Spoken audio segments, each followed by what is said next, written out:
예.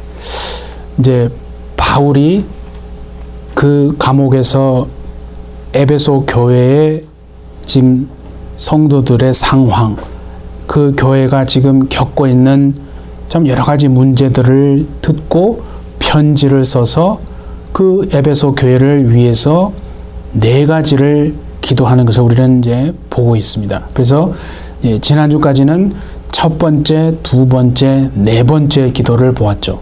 그러니까 이 에베소 교회 성도들이 하나님을 알게 해 주십시오. 그게 첫 번째 기도였고요. 그리고 부르심에 소망이 분명히 있음을 깨닫게 해 주십시오. 그리고 우리가 믿는 우리에게 베푸신 그 능력의 크심이 어떠한 것을 또 깨달아 알게 해 주십시오.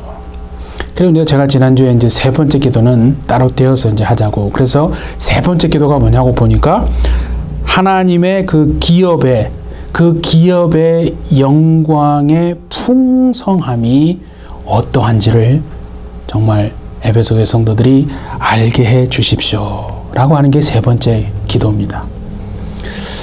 보세요. 우리가 1장에서 우리가 본 것처럼 하나님이 창세전에 우리를 택하시고 부르시고 사랑하셔서 또 하나님의 자녀가 되게 하시고 예수 그리스도의 그 피값으로 속량하셔서 우리로 하여금 하나님의 자녀가 되게 하셨습니다. 그런데 오늘 성경에 보니까 그분의 자녀가 된 우리에게 하나님이 기업을 주신다는 거예요.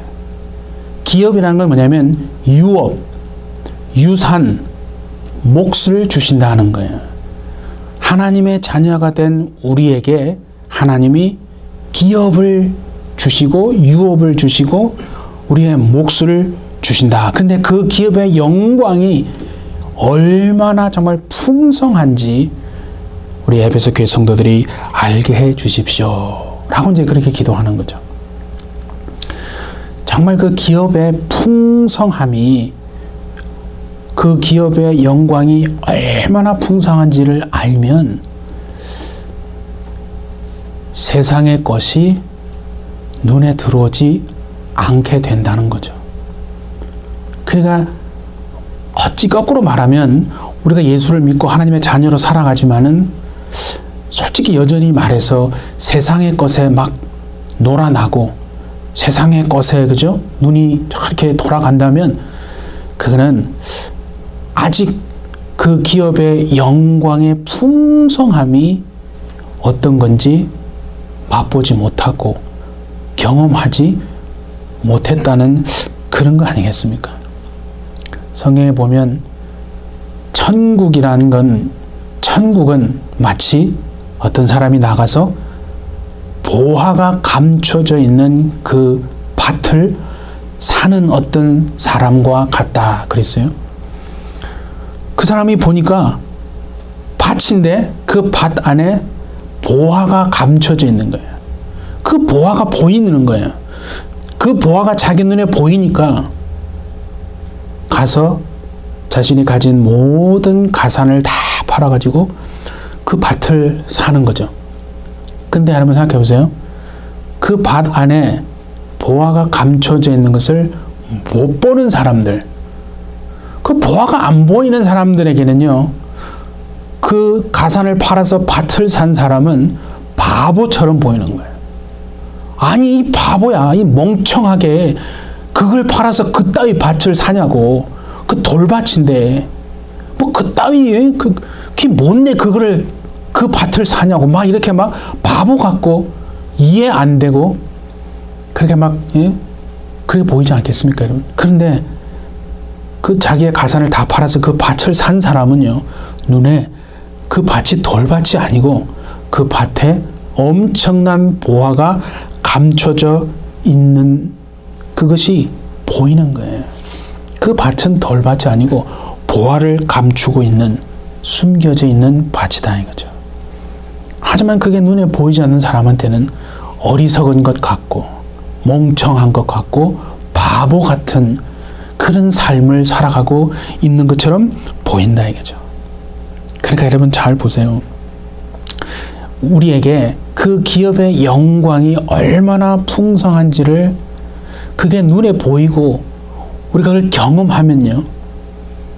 그러면 깨달아지는 게 뭐냐면 그동안에 내가 이 세상을 살아오면서 이게 기둥이구나, 기둥처럼 느꼈던 것이 사실은 기둥처럼 여겼던 것인데 사실은 보니까 지푸라기였구나.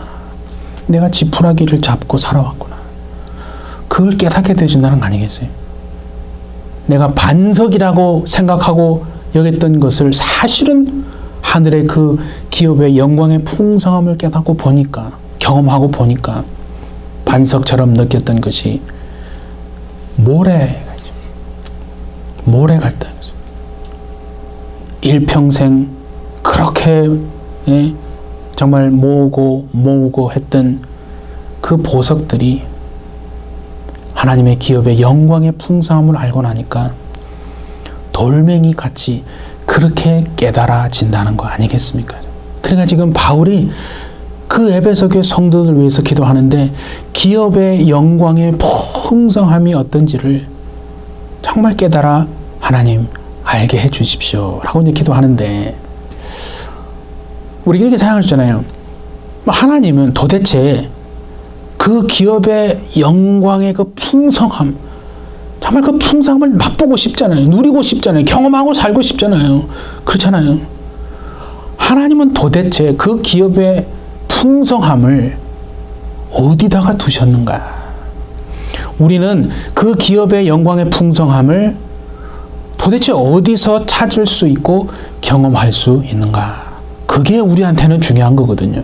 네. 여러분 한번 보세요. 우리가 지금 1장을 통과하고 있는데 1장에서 보세요. 어떻게 하세요? 하나님이 그 하늘에 속한 모든 신령한 복을 우리에게 주셨는데 그 복을 어디 안에 두셨다고 그랬어요? 어디에 두셨다고 그랬어요? 그리스도 안에. 그렇죠? 그리스도 안에 두셨다고 그랬어요. 그리고 창세전에 우리를 택하셨는데 우리를 어디 안에서 택하셨다고 그랬어요? 그리스도 안에서. 그리스도 안에서. 그리고 우리를요, 어디 안에서 속량하셨다고 했습니까? 그리스도 안에서. 그리스도 안에서 그분의 피로 우리를 속량하셨다 했죠. 그러니까 보세요. 전부 하나님이 어디에다가 두셨어요? 그리스도 안에 두셨다 이거죠. 그런데 보세요. 이 세 번째 기도는요. 아닙니다. 자, 우리 18절을 한번 보세요. 그게 뭐라고 되어 있습니까? 너희 마음의 눈을 밝히사. 한번 여러분 보세요. 어디 하나님이 도대체 그 기업의 영광의 풍성함을 어디다 두셨는가? 우리는 그것을 어디서 발견하는가? 18절 보세요. 너희 마음의 눈을 밝히사 그의 부르심의 소망이 무엇이며 성도 안에서 그 기업의 영광의 풍성함이 무엇이며. 그러니까 뭐라고 되세요, 여러분? 어디에 두셨다고 그러세요? 그렇죠. 그 기업의 풍성함을 우리는 어디서 발견할 수 있는가? 성도 안이라는 거예요. 여러분 보세요. 아까 말했잖아요. 모든 것이 전부 지금까지 다 그리스도 안에 두셨는데 이것만 그 기업의 영광의 풍성함은 하나님이요 성도 안에 두셨다는 거예요. 그리스도 안이 아니고 성도 안에 두셨다는 게 이게 중요한 거예요. 그래서 여러분 교회는요 반드시 개인으로 존재할 수 없는 겁니다. 교회는 공동체로서만 존재할 수 있는 거예요. 여러분 누가복음 17장에 보면 바리새인들이 예수님께 나와서 하나님의 나라가 어느 때 임하겠습니까? 라고 묻습니다. 그럼 예수님이 그들에게 뭐라고 하냐면 하나님의 나라는 여기 있다 저기 있다고도 못하리니 하나님의 나라는 너희 안에 있다는 거죠. 너라고 하는 단수가 아니고 너희 안에 있다는 거예요. 복수예요. 플로럴이에요. 너희 안에. 그게 바로 우리의 본성, 우리의 본체를 말하는 거예요. 우리가 누군지를 말하는 거예요. 그러니까 하나님이 그 기업의 지금 영광의 풍성함을 어디 안에 두셨다고요? 성도 안에 두셨다는 거예요. 그러므로 반드시 교회는요, 절대로 개인적으로 존재할 수 없는 겁니다. 공동체로서만 존재하는 것이다. 그러니까 내가 하나님이 두신 그 기업의 영광의 풍성함을 주님 내가 맛보고 누리고 경험하고 살고 싶습니다. 그렇게 하려면 어떻게 된다고요? 반드시 공동체 안으로 들어와야 됩니다. 근데 사람들은 그렇게 생각 안 하거든요. 보세요. 우리가 2020년 지금까지 그런 역사적인 경험은 없었잖아요. 하나님이 이상한 전염병 하나 탁 전 세계에 두시더니 우리가 영향을 받잖아요. 삶의 영향을 받는 건 당연한 거지만 벌써 예배의 영향을 받았거든요. 얼마나 많은 사람들이 그 전에는 그렇게 생각 안 했거든요. 근데 이 팬데믹을 지나면서요. 어쩔 수 없는 상황이다 보니까 거리를 두라고 하다 보니까 교회 당에 못 나오는 거예요. 그죠? 못 나와서 이제 인터넷 앞에서 이제 영상으로 예배를 드리기 시작했단 말이에요. 그런 경험은, 그런 일은 그 전에는 없었거든요. 그런데 이게 그냥 일어나는가 보다 생각하지 마시고, 이런 일들을 통해서 이제 팬데믹이 지났습니다. 근데 사람의 마음속에요, 어떤 생각이 딱 있냐면, 하나님은 어디에나 계셔. 그렇게 인터넷 앞에서 예배 드려도 얼마든지 괜찮아. 여러분, 인터넷 앞에서 예배할 수 있습니다. 어떤 특정한 상황, 몸이 아프거나 피치 못할 상황에서 그렇게 할 수 있습니다. 근데 그 사람들 그러잖아요. 자기 합리화하거든요.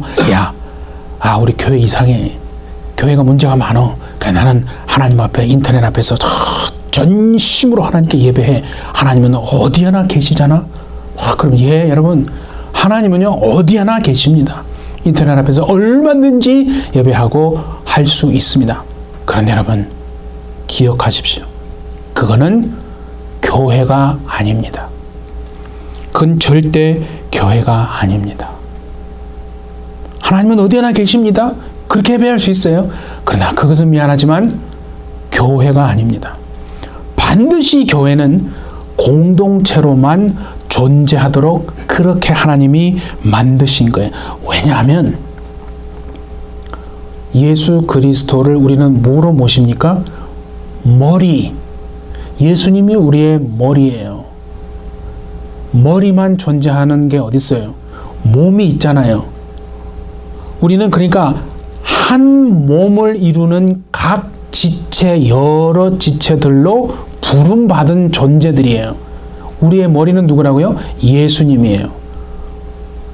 팔도 있고, 오른팔, 왼팔, 그죠? 또 발도 있고, 이 콧구멍도 있고, 머리 대신 예수님을 모시고, 각 그 한 몸을 이루는 여러 지체들로 부름받은 존재가 여러분, 교회입니다. 그래서 몸이 어떻게 됐어요? 따로 떨어져 있습니까? 그럼 몸이 아니죠. 다 이렇게 유기적으로 연결이 돼 있잖아요. 팔이 붙어 있고, 팔이 몸에 붙어 있어요. 발이 몸에 붙어 있어요. 다 이렇게 몸이 유기적으로 붙어 있는, 그래서 펑션이 되는 존재가 바로 교회라는 거예요. 그러니까 믿는 자들의 모임, 그 회중이 교회라는 거 아니겠어요? 그러니까 혼자서 떨어져서 예배하는 것은, 그것은 마치 발이 몸에서 떨어져 나와가지고, 팔이 혼자 떨어져 나와가지고 걸어 다니는 거예요. 그런 걸 우리는 괴물이라고 말하는 거죠. 그래서 그런 사람들이 괴물이 되어서 어지럽히는 거예요. 여러분, 반드시 공동체에 속해야 됩니다. 그걸 지금 바울이 얘기하는 거예요. 그 기업의 영광의 풍성함을 하나님이 어디 안에 두셨다고요? 성도 안에 두셨다는 거예요. 이것만 그리스도 안에 두셨다고 말하지 않고 성도 안에 두셨다. 그래서 오늘 제목이 하나님의 기업의 영광의 풍성함을 맛보려면 어떻게 된다고요? 반드시 공동체 안에 속해야 된다. 그 얘기를 하는 거예요. 예. 자, 우리 로마서 12장 4절과 5절을 한번 보겠습니다. 우리가 한 몸에, 보세요. 한 몸에 많은 지체를 가졌으나 모든 지체가 같은 기능을 가진 것이 아니니 이와 같이 우리 많은 사람이 그리스도 안에서 한 몸이 되어 서로 지체가 되었느니라. 한 몸이 되어 서로 지체가 되었느니라. 여러분 보세요. 저를 한번 보세요. 제가 이종렬이잖아요. 여러분은 저의 무엇을 보고 이종렬이라고 여러분 말씀하십니까? 얘기하십니까? 저 입만 보고 얘기하세요? 저 팔만 보고? 아니죠. 몸 전체를 보고 얘기하시는 거 아니에요. 그러니까 우리는 우리 개인이 아니고 한 몸을 이루는 전체의 각 지체들로 부름받는, 그러니까 우리는 그리스도의 몸으로 부름받은 거예요. 그리스도의 몸으로 부름받았으니까 이제는 우리가 그 몸으로 부름받고 난 이후에 우리가 살아가는 모든 삶은요, 사실은 이제 예수님이 행하시는 거예요. 예, 그게 정말 중요해요. 우리가 예수님의 몸으로 부름받았기 때문에 이제는 그 이후의 삶은, 지금 현재 우리의 삶은 예수님이 행하는 겁니다. 그러니까 내가 죄를 범하면요, 그냥 내가 개인이 죄를 범하는 게 아니라 예수님으로 하여금 그 흉악한 죄를 범하게 하는 겁니다. 그러니까요, 반드시 멈춰야 한다 이거죠. 반드시 죄는 이제는 그러니까 내 개인이 아니라, 내가 개인을 말하는 것이 아니고 예수님의 몸으로 부름받았기 때문에 우리의 삶은 예수님이 행하시는 삶이 된다. 여러분이 행하는 것은 여러분 개인이 행하는 게 아니라 예수님이 행하는 삶이다. 이렇게 한번 생각해 보세요, 여러분. 예를 들어서 이제 제가 자주 다쳐요. 일을 못하는 사람이 참 이렇게 잘 다쳐요. 예. 뭐 하다가 왼손이 뭔가 이렇게 탁 상처가 났어요. 그러면 어떻게 합니까? 제 오른손이 밴디지를 가지고 와서 이렇게 탁 붙이잖아요. 그러면 제 오른손이 왼손에 밴디지를 탁 갖다 붙인 것은 단지 왼손 요거를 위해서만 한 겁니까? 아니죠. 오른손이 그 왼손에 밴디지를 붙인 것은 제 몸 전체를 위해서 한 거잖아요. 그렇지 않습니까? 그러니까 우리가 한 몸으로 부름받았는데, 그래서 어떤 한 지체에게 행하는 것은요, 단지 그 개인 지체 한 사람에게만 행하는 게 아니라 예수님의 몸을 예수님의 몸 전체에 행한 것이다. 그리스도의 몸을 도운 것이고 그리스도의 몸을 세운 것이 된다는 겁니다. 개인에게만 해. 그러니까 교회는 그렇게 해서 세워져 가는 것이다 이거죠. 예. 그러니까 여러분 보세요. 예수 믿지 않는 사람들은 누구를 보고 예수님을 합니까? 하나님의 말씀을 보고 예수님은 어떤 분이신가 절대 알지 않습니다. 왜냐하면 그들은 성경을 읽지 않거든요.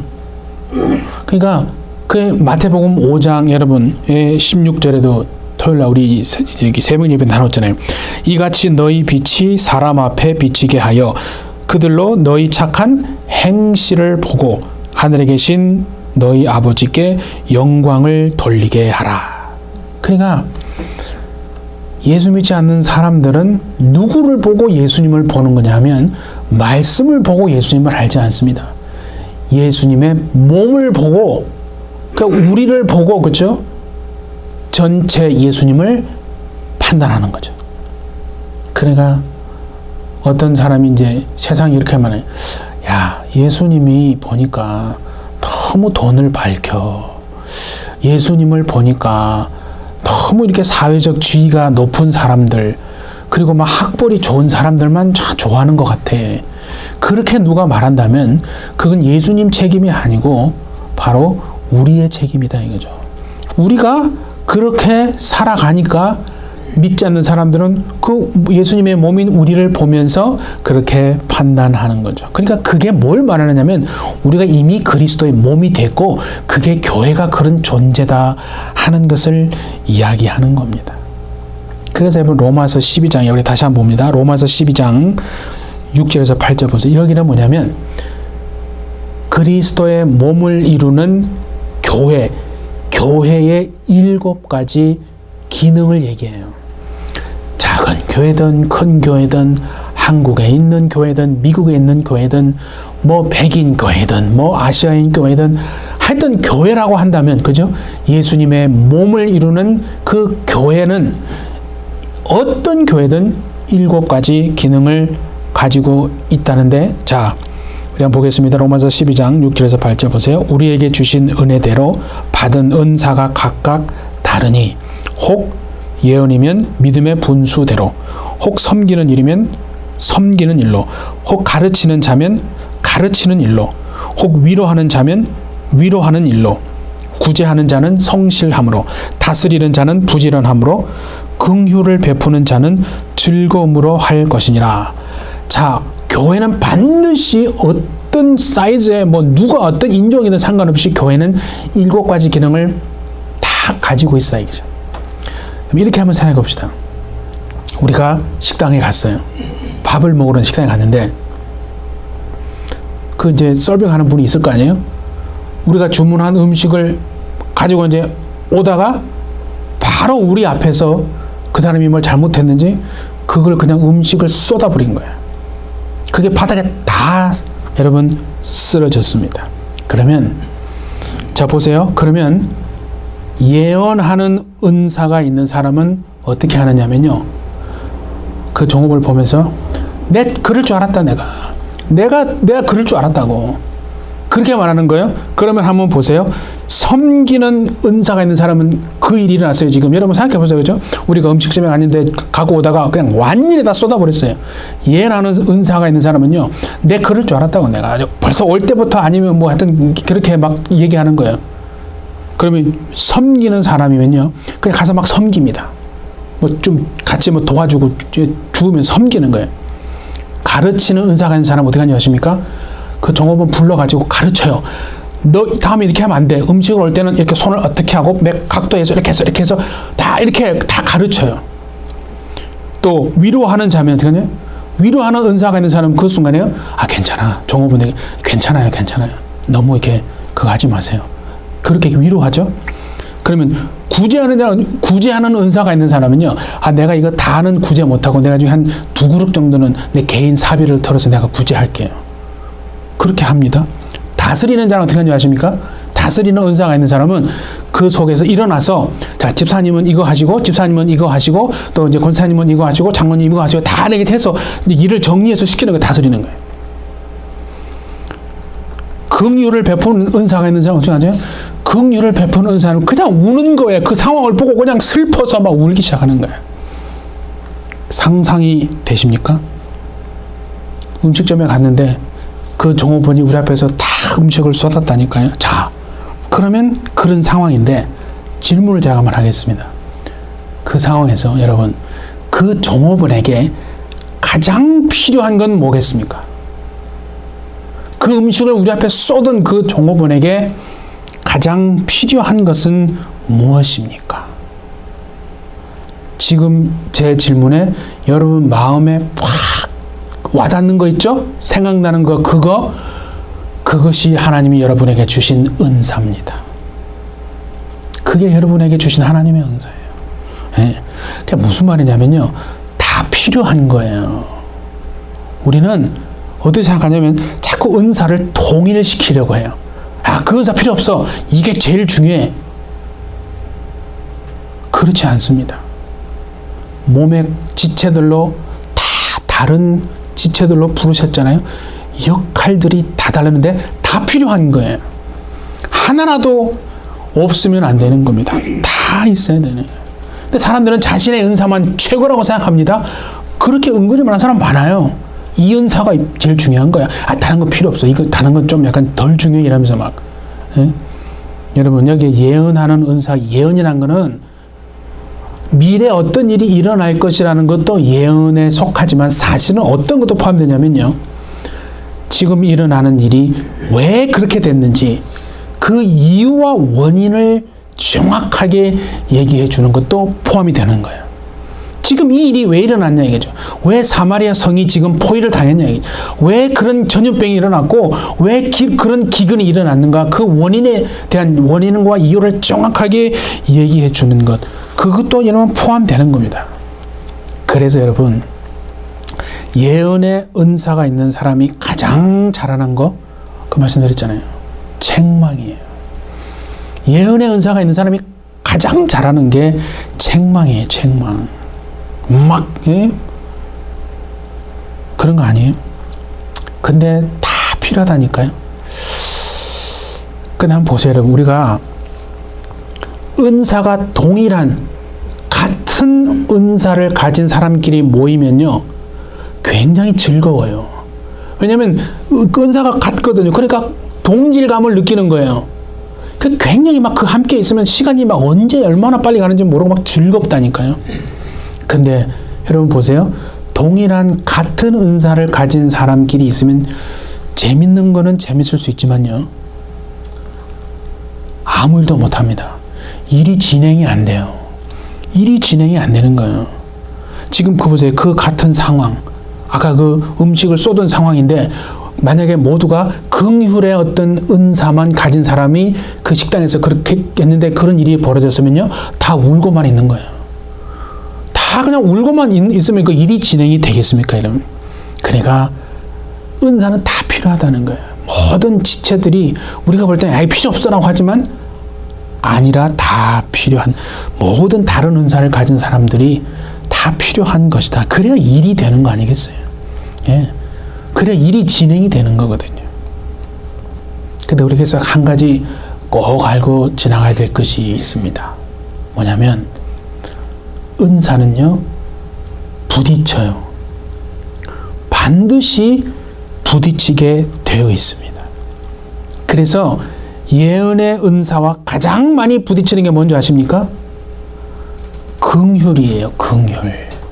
예언의 은사와 긍휼이 항상 부딪혀요. 그래서 여러분, 예언의 은사를 가진 사람이 긍휼의 은사가 가진 사람이 이렇게 말해요. 야, 너 또 우냐? 또 울어? 이게 지금 운다고 이게 지금 해결이 되니? 그러면 긍휼의 은사를 가진 사람은 뭐라고 해요?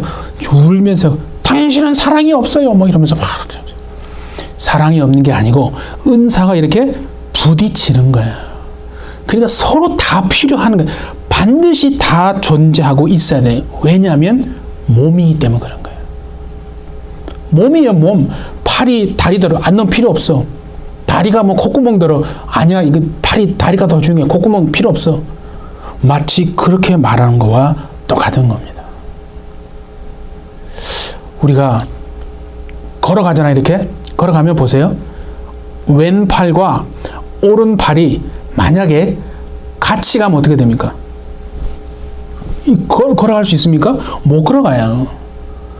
앞으로 걸음을 걸어가도록 하기 위해서는 왼팔이 앞으로 나갈 때는 어떻게? 오른팔은 뒤로 가게 돼 있죠.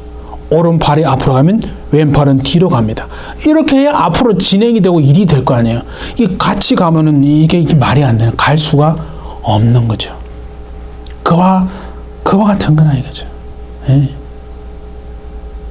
여러분, 그 심전도 검사를 한번 해보셨어요? 심전도 검사하면요, 살아있는 사람과 죽은 사람의 차이가 뭐냐면요, 살아있는 사람은요, 이게 막 그래프가 이래요. 막 올라갔다 내려갔다 막 이래요. 근데 나는 그런 거 싫어. 막 올라갔다 내려갔다 막 이렇게 문제가 많은 거, 막 갈등 싫어. 그냥 저 사람 없으면 좋겠어. 막 그럼 교회도 막 그렇게 생각하잖아요. 그러면 나는 조용한 게 좋아. 그래서 심전도 검사하잖아요. 그러면 조용하려면 그냥 아무런 변화가 없어요. 일직선으로 쫙 가면 그런 걸 우리는 죽은 사람이라고 말하잖아요. 건강한 사람은 몸에 바이러스가 아예 들어오지 못하는 게 아니라 바이러스가 들어오는데 몸이 건강한 사람은 그 바이러스를 능히 이겨내는, 그렇죠? 그게 건강한 사람이다 이거죠. 그러니까 그 기업의 영광의 풍성함을 맛보기 위해서는 반드시 공동체 안에 들어가야 한다 이거죠. 왜냐하면 그 제 말이 아니고 하나님이 그 기업의 풍성함을 어디에 두셨기 때문에요? 성도 안에 두셨기 때문에 그런 겁니다. 여러분. 그러니까 우리가 같이 예배하고 함께 예배하고 그 거룩함에 또 참여하고 함께 기뻐하고 함께 울고 함께 정말 연약함을 나누고 그 함께 하는 그것이 얼마나 중요한지, 그것이 하나님이 두신 그 기업의 풍성함에 다한 부분이거든요. 자, 그래서 우리 마지막 얘기를 한번 봅시다. 에베소서 2장 21절과 22절 한번 보겠습니다. 그의 안에서 건물마다 서로 연결하여 주 안에서 성전이 되어 가고 너희도 성령 안에서 하나님이 거하실 처소가 되기 위하여 그리스도 예수 안에서 함께 지어져 가느니라. 여러분, 우리가 일평생 원하는 거 이거 아니에요? 성령 안에서 하나님이 거하실 처소, 성전이잖아요. 우리가 성전이 되어 가는 것, 그게 우리의 기도입니다. 그렇죠? 근데 지금 뒤에 뭐라고 했어요? 그리스도, 그렇게 하나님이 거하실 처소, 성전이 되도록 하기 위해서, 그 다음 보세요. 그리스도 예수 안에서 두 가지입니다. 첫 번째는요, 함께 지어져 가는 겁니다. 나 혼자 지어져 가는 게 아니고 함께 지어져 가는 것이구나. 이게 중요한 거예요. 우리가 하나님이 거하시는 성전이 되도록 하시기 위해서, 그래서 하나님이 우리 옆에 다른 성도들을 두시는 겁니다. 부딪히는 사람을 두시는 겁니다. 은사는 부딪힌다고 했잖아요. 하나님이 우리를 저주해서 부딪히는 사람을 내 옆에 두는 게 아니라 함께 성전이 되어 가도록 하시기 위해서 함께 지어져 가는 것이다. 그래 성도들을 두시는, 혼자 지어져 가는 것이 아닙니다. 그리고 또 다른 두 번째 중요한 게 뭐라죠? 지어져 가느니라. 그거는요, 현재 진행형으로 돼 있어요. 지어져 가는 거예요. 지금 누구도, 여러분, 우리 중에 누구도 완성된 사람은 아무도 없습니다. 완성된 사람은 아무도 없다니까요. 지어져 가고 있는 겁니다. 지금 현재 지어져 가고 있는 거예요. 그러니까 여러분, 중요한 게 뭐냐? 절대로 미리 결론 내면 안 됩니다. 예. 우리는 결론 내리고 싶거든요. 내가 보니까 벌써 불안정해 보이고, 이게 답답해 보이고, 이게 연약해 보이고, 이거 벌써 글러 먹었구나, 뭐 그런 생각이 들잖아요.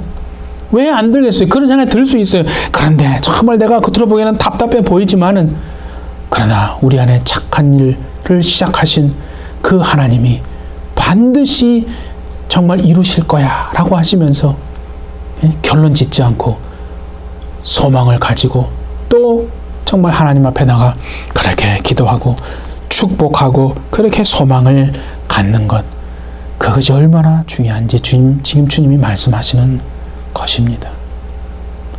여러분, 혹시 그 감람나무 아세요? 올리브나무. 제가 찾아보니까요, 감람나무, 올리브나무는요, 열매가 열리질 않아요. 도대체가 열리질, 1년, 3년, 5년이 지나도요, 이 도대체 이게 열매가 안 열리는 거예요. 그 찾아보니까 올리브 나무는 열매가 언제 열리냐면 적어도 10년이 훌쩍 넘어가야 첫 열매가 열린답니다. 그러니까 올리브 열매를 이게 볼 수 있으려면 5년 막 기다리면 많이 기다린 거야. 확 찍어버리잖아요. 그러면 그 사람 평생 올리브 열매를 가질 수 없답니다. 10년이 넘어가, 11년, 12년, 막 13년이 되어야 그 올리브 나무 열매가 처음 열린답니다. 근데 그거를 찾아보니까 그렇게 12년, 13년 만에 처음 열리는 올리브 나무가 한 번 딱 열리기만 하잖아요. 그럼 그거는 100년 간답니다. 여러분, 제가 그걸 보는데 어찌 우리 같은지, 그게 나구나. 우리가 그와 같은 존재다 이거죠. 그러니까 서로 용납하는 것이 얼마나 중요한가. 오늘 하나님이 이 정말 바울의 기도를 통해서 하나님이 성도 안에 두시는 그 기업의 영광의 풍성함이 어떠한지를 잘 정말 깨달아서 우리가 공동체 안에 Our Happy Church라는 정말 공동체 안에서 함께 기도하고 함께 예배하고 함께 그 연약함을 나누고 함께 울면서 함께 정말 소망을 품고 사랑하는, 이것이 하나님이 보시기에요, 아니 숫자가 중요한 게 아니에요. 얼마나 하나님이 기뻐하시는가. 바로 우리가 그리스도의 몸이기 때문에 그렇습니다. 햇빛철 여러분, 정말 2023년을 지나고 이제 2024년에도 하나님이 성도 안에 두신 그 기업의 영광의 풍성함을 맛보고 누리고 경험하심으로 정말 그리스도의 몸으로 그렇게 온전히 살아내시는 저와 여러분 되시기를 예수님의 이름으로 축복합니다. 네, 함께 기도하겠습니다. 하나님 감사합니다.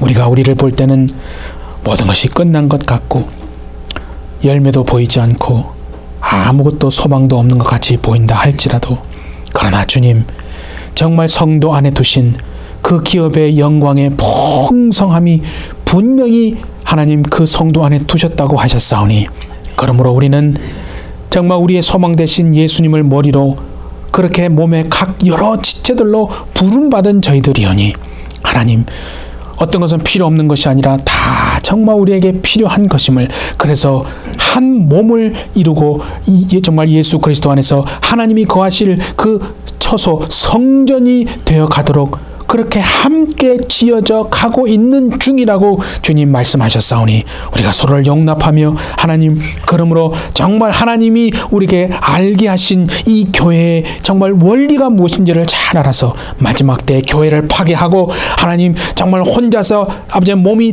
따로 떨어져 나가서 죽어가고 있으면서도 알지 못하고 정말 그것이 교회인 것처럼 착각하는 그런 삶이 아니라, 우리는 예수 그리스도를 머리로 모시고 온몸의 각 지체들이 되어서 하나님 정말 용납함으로 그리스도의 몸을 이루어내고 하나님이 기뻐하시는 그 삶을 반드시 모두가 살아내도록, 그리하여 기업의 영광의 풍성함을 경험하고 누리고 맛보고 살아내는 햇빛철지 다 되도록 역사하여 주옵소서. 감사드리며 예수님의 이름으로 기도하옵나이다. 아멘.